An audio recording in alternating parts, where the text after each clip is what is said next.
Bismillahirrahmanirrahim. Assalamualaikum warahmatullahi wabarakatuh. Bismillahirrahmanirrahim. Allah, la haula wa la quwata illa billahil aliyyil azim. Allahumma shalli ala sayyidina Muhammad wa ala ali sayyidina Muhammad. Rabbi shrah li sadri wa yassir li amri wa hlul 'uqdatam min lisani yafqahu qawli waj'alni waziran min ahli. Mari kita lanjutkan masih tentang hijab qalb, hijab hati, tentang hawa nafsu. Jadi kalau kita misalkan lihat ke surat Yusuf, surat 12 ayat 53,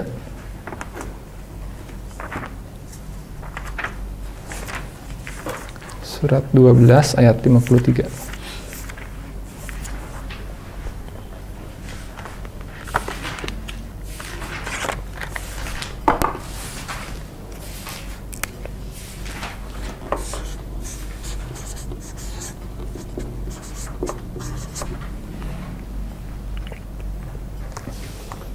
Nah, di situ ada ayat Quran yang biasanya dipotong gitu. Biasanya dipotong kalau di textbook. Jadi auzubillahi minasyaitonirrajim. Wa ma ubari'un nafsi inna nafsa la'ammaratum bisu'. Biasanya dipotong segitu. Aku tidak membebaskan diriku, nafsku gitu. Karena sungguhnya nafs itu inna nafsa itu la ammaratun bisu, jadi menyuruh dengan sebuah keburukan, asui. Jadi seolah-olah semua yang namanya nafs pasti akan menyuruh pada keburukan gitu. Padahal di kelanjutannya ada kalimah illa ma rohima robbi gitu, kecuali apa-apa yang telah dirahmat oleh Rabbku gitu. Jadi semua nafs memang akan bertendensi menyuruh kepada keburukan memang gitu. Keburukan seperti apa tentu kita akan bisa lihat nanti. Kecuali nafs-nafs yang dirahmat Allah gitu. Jadi nanti kita akan bahas tentang dua jenis rahmat malam hari ini. Jadi ada nafs yang belum dirahmat, ada nafs yang telah dirahmati gitu. Jadi intinya ada nafs atau jiwa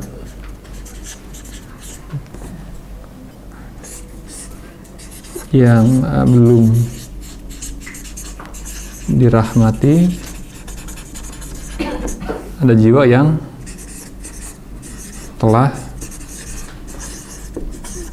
dirahmati.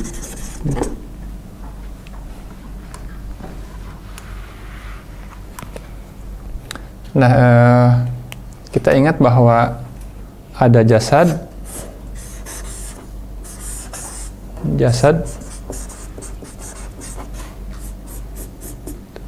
raga kita, ada juga jiwa kita. Memakai warna ini deh, merah supaya dibedakan, nafs gitu. Jadi kita yang sebetulnya adalah ini, nafs ini. Ini sebagai imam, ini sebagai makmum jasad itu.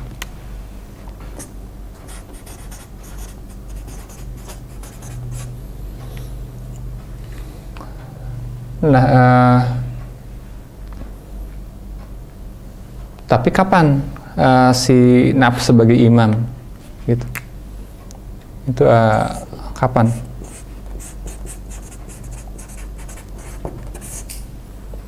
Gitu. Apakah jiwa kita hari ini seandainya Allah hidupkan jiwanya, kalaupun jiwa itu tertidur gitu, atau pingsan gitu, apakah otomatis jadi imam atau tidak? Gitu. Ya, banyak belum. Ya, walaupun misalkan pas salim dibuka misalnya gitu, jiwanya dibangunkan lagi gitu. Nah itu belum jadi imam gitu si jiwa itu, karena ingat si jiwa ini sebetulnya dulu masih kecil. Jadi ketika si tubuh kita masih bayi ya, gitu. Ya anggaplah ini bayi kan sepertiga badannya, kepalanya. Waktu kita masih bayi gitu, ya kira-kira si jiwa pun juga hanya gambaran saja ya, bayi juga gitu. Si jiwa pun gitu. Hanya kan kemudian raga kita yang masih bayi, jiwa kita yang masih bayi dalam tanda kutip gitu, kan hidup bersama nih. Tapi kemudian karena si tubuh kita ya, atau usia 3 tahun, 4 tahun, 5 tahun, 6 tahun, 7 tahun gitu, mulai mengenal keburukan, mulai melihat orang tuanya bertengkar, melihat tetangga yang jahat, mulai lihat macam-macam. Raga sih tak terhentikan pertumbuhannya, betul nggak? Kita makan terus gitu, itu aja tambah tinggi. Walaupun sifatnya berubah semua, tapi ini kan tidak akan tahan. Si jiwa dalam diri kita yang bersih itu tidak akan tahan dengan sifat dusta, itu, sifat khianat, sifat arogan, sifat merendahkan. Sementara alam kita kan seperti itu ya. Dunia kita, masyarakat kita, keluarga kita ya tidak akan bisa menahan gempuran dari gagasan, ide-ide seperti itu. Jadi ini tumbuh terus, ini masih tetap kecil gitu. Belum dia tumbuh sudah mati duluan Pak Salim. Si jiwa kita itu. Ini tumbuh besar, tambah pinter bahkan sampai misalkan profesornya begitu. Tapi ini tetapnya kerdil gitu. Karena nggak sempat tumbuh. Bisa sampai meninggal begitu. Kalau si jiwa tidak dibangkitkan lagi ya, sampai meninggal, tetapnya begini. Jadi pas lahir dibangkitkan di alam berikutnya, bengongnya gitu, nggak tahu apa-apa. Kan, maksudnya terhijab oleh dosa-dosa orang itu Pak? Terhijab gitu? Iya, jadi keadaannya tidak tumbuh. Padahal si jiwa ini mesti bangun di bumi ini dan cari sesuatu di dunia ini. Keburu mati kan sudah lewat alamnya kan, tidak mudah gitu. Untuk kembali lagi kan nggak bisa. Nah, jadi kalau nanti orang misalkan dibangkitkan lagi si jiwanya itu, atau buat para pejalan misalkannya, itu harus belajar menasihati jiwa. Gitu Pak Salim. Jadi kenapa misalnya akal kita ya, belajar agama nih, gitu. Belajar syariat, hukum-hukum agama dipelajari betul dengan sebanyak-banyaknya. Kita baca, itu untuk menasihati jiwa kita gitu. Kalau jiwanya bangun, kalau jiwanya tertidur, nggak ada cahaya Allah Ta'ala, dinasihati pun ya tidak akan terdengar gitu. Tidur terus ya Pak? Iya, karena nggak bangun gitu. Nah, si agama yang kita baca secara lahiriah ini, dengan akal sehat kita belajar kalau misalkan melanggar seperti apa, kalau gampang makan kebanyakan sakit perut gitu. Kalau misalkan kurang tidur bagaimana, kan kita belajar empiris ya dalam kehidupan itu gitu. Nah, dinasihati jiwa itu gitu. Kalau dia mulai bangun, karena si jiwa itu seperti kita punya anak kecil gitu. Kita punya anak kan awalnya juga digendong tuh ya, dia belum tahu hukum agama kan, oh nggak boleh bohong, nggak boleh maki temen, tidak boleh ngomong begitu kan si anak kecil kita gitu. Tapi suatu ketika si anak kita kan akan tumbuh besar, lebih hebat dari orang tuanya misalkan gitu, betul nggak? Suatu ketika ilmu bapaknya kalah sama ilmu anaknya gitu misalkan. Ini pun sama, jiwa juga. Di tahap awal harus dilatih, kamu harus sabar gitu. Karena Allah menyuruh sabar. Kamu tidak boleh mengeluh, karena Allah tidak boleh menyuruh, tidak boleh mengeluh. Kamu harus bersyukur. Jadi kita kesini dilatih gitu. Nanti biar tumbuh sendiri dan jangan mengekspor penyakit hati ke dalam jiwa kita. Dia tumbuh besar. Nah, kalau sudah setara umurnya ini lebih hebat dari jiwa. Jadi ada saatnya di mana kita berimam ke jiwa kita gitu. Jadi tugas kita tuh sebenarnya nanti ya menumbuhkan jiwa itu, dirawat, ditumbuhkan gitu. Nanti kalau sudah besar, kalau dia sudah kuat, besar, dia mimpin kita gitu. Karena di jiwa ini, di sini itu ada khazanah Allah. Jadi ada khazanah Allah di jiwa itu, bukan di raga. Tapi kalau si jiwanya sudah tumbuh besar nanti gitu, besarkan dia akan berilmu gitu. Jadi jiwa itu baru tumbuh kalau emang udah ada nur iman. Nur iman, betul. Jadi kembali lagi dong, pokoknya nur iman itu. Nur iman dulu. Kalau nggak ada nur iman, Iya sama aja. Apakah kita bisa ngajari anak yang tertidur? iya. Kan tidak bisa. Harus bangun dulu anaknya gitu. Kalaupun bangun, apakah atau dia sakit? Misalkan ada anak yang sedang sakit demam, diajarin matematika tidak bisa juga. Gitu. Jadi walaupun dia hidup, sembuhkan dulu. Gitu. Nah, sudah sembuh, akalnya mulai muncul, baru ajarin agama yang serakal. Tapi memang hidupnya jiwa itu dengan nur iman. Kecuali kalau kita sejak kecil dulu tidak pernah kehilangan nur iman. Sejak kita di orang tua kita ngerawat gitu. Kita memang nggak jatuh makumnya gitu. Walaupun mungkin 1-1, 1-2 itu makumnya, tapi bisa aja begitu. Bisa aja. Bisa aja kalau orang tuanya adil. Makasih. Makasih.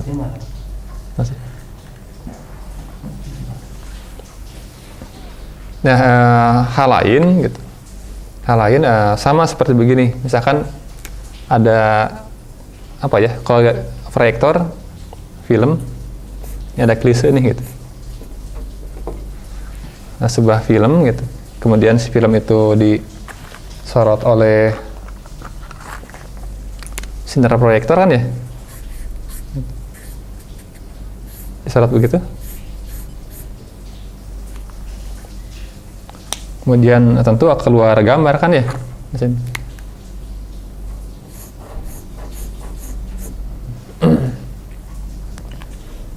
Jadi kita lihat bahwa yang klise ini itu jasad kalau di perumpamaan ya. Bahwa yang cahaya yang menyemprot itu adalah ruh misalkan. Cahaya ruh. Itu kan ada yang baru di sini. Betul nggak? Ada sebuah wujud tercipta di sini.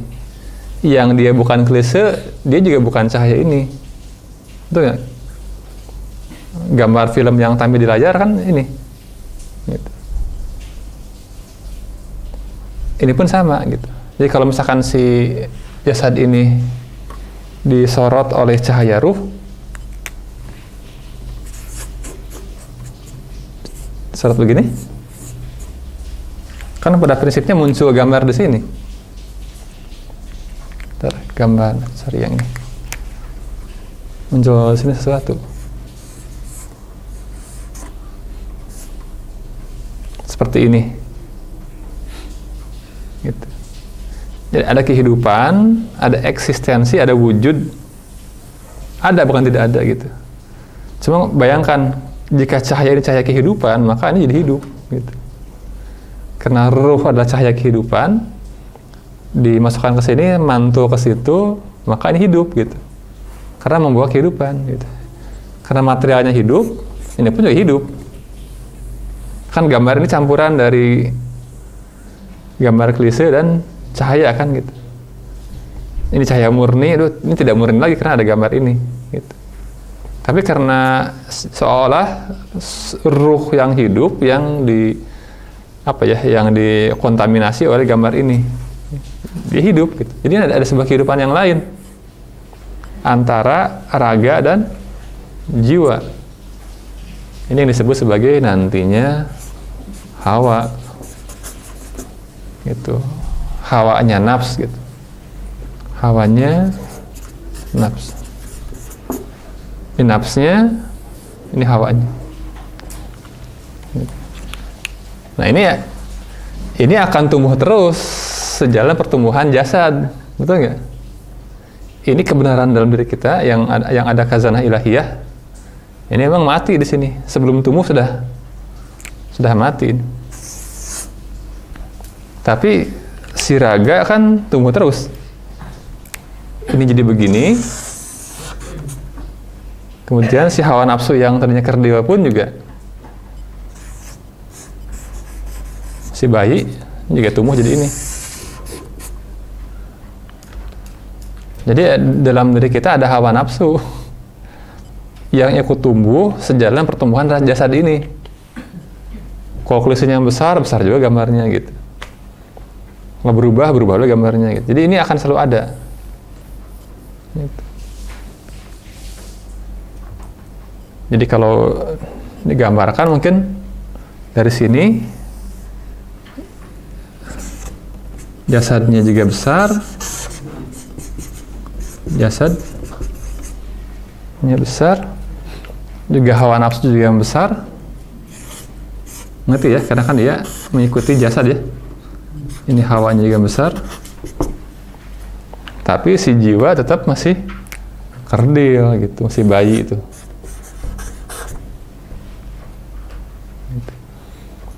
Jadi kalau seorang kemudian nanti dihidupkan, ini nafs, diberi cahaya lagi, ini bertarung nih dua ini. Jadi antara nafs dan hawa akan bertarung, akan berperang. Gitu. Ini tumbuhkan lagi, gitu. Karena ini sementara jadi raja kan. Istilah Al-Quran itu ilahahu hawahu, Tuhannya itu adalah hawanya. Padahal mestinya ini yang jadi imam itu bukan ini gitu.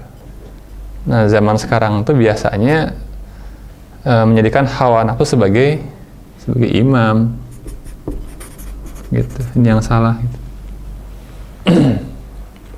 Gitu. Jadi asal usul dari mana hawa nafsu seperti itu. Nah,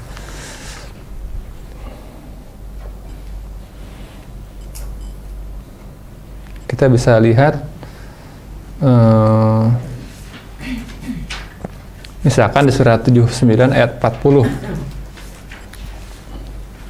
Jadi tadi ada 12 ayat.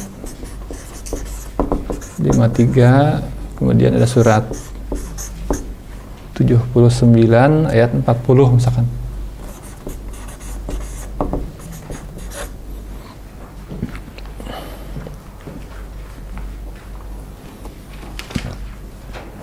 Nanti juga tolong diperbaiki ya terjemahan ini. Mungkin kalau kita membaca Al-Qur'annya, terjemahannya agak nggak lain kan gitu. Mungkin harus diganti.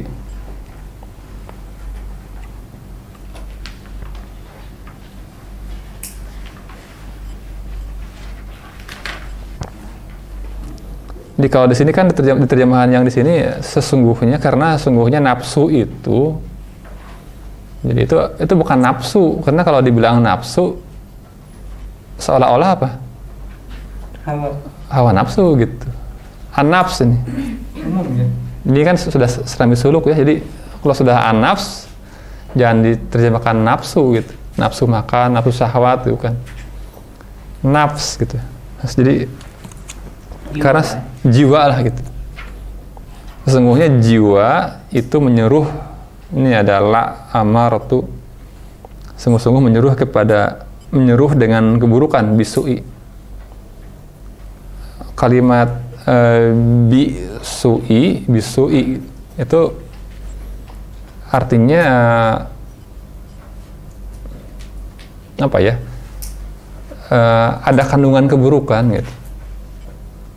Memerintahkan, menyuruh, mengajak gitu, kepada mengajak ke sesuatu, tapi ada keburukannya gitu. Bisa aja, yuk kita umroh gitu. Itu, tapi ada bisu'inya, ada keburukannya, agar kita punya pangkat yang udah berumroh atau sudah haji, sudah apa gitu. Jadi ada apa ya? Dompleng itunya, bisu'inya. Jadi nggak semua menyuruh pada kejahatan gitu. Bisa aja kan, tapi ada hal yang terselubung, keburukan. Hal-hal yang buruk yang itu yang disebut ketidakikhlasan gitu. Tidak mukhlisina lahudin. Tidak mukhlis, tidak bersih agamanya. Nah, kalau di surat 79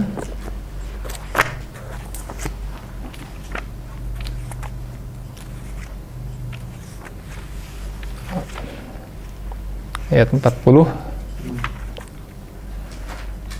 An-Naziat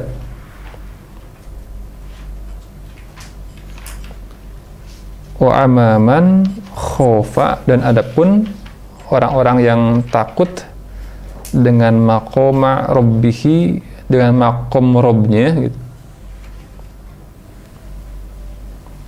Maqam Rabbnya, dan adapun orang-orang yang takut khofa dengan maqam dan kedudukan Rabbnya, kemudian wa nahan nafsa anil hawa, dan menahan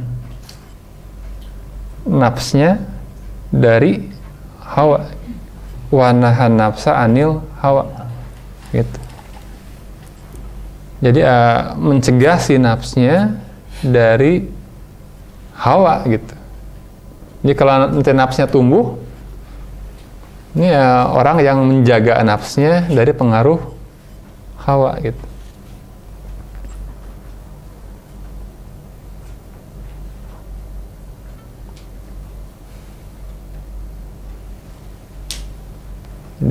Dan menahan diri dari keinginan hawa nafsunya gitu. Itu kan terjemahan bebas. Menahan jiwanya atau nafsnya dari hawanya gitu. Karena hawa punya keinginan, punya kehendak. Itu tentang hawa.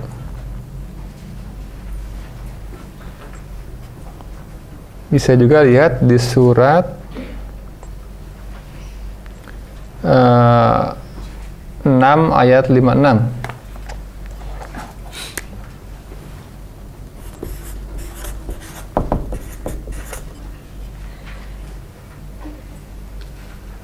Itu Pak, sinar yang menyinari jasad itu sinar ruh.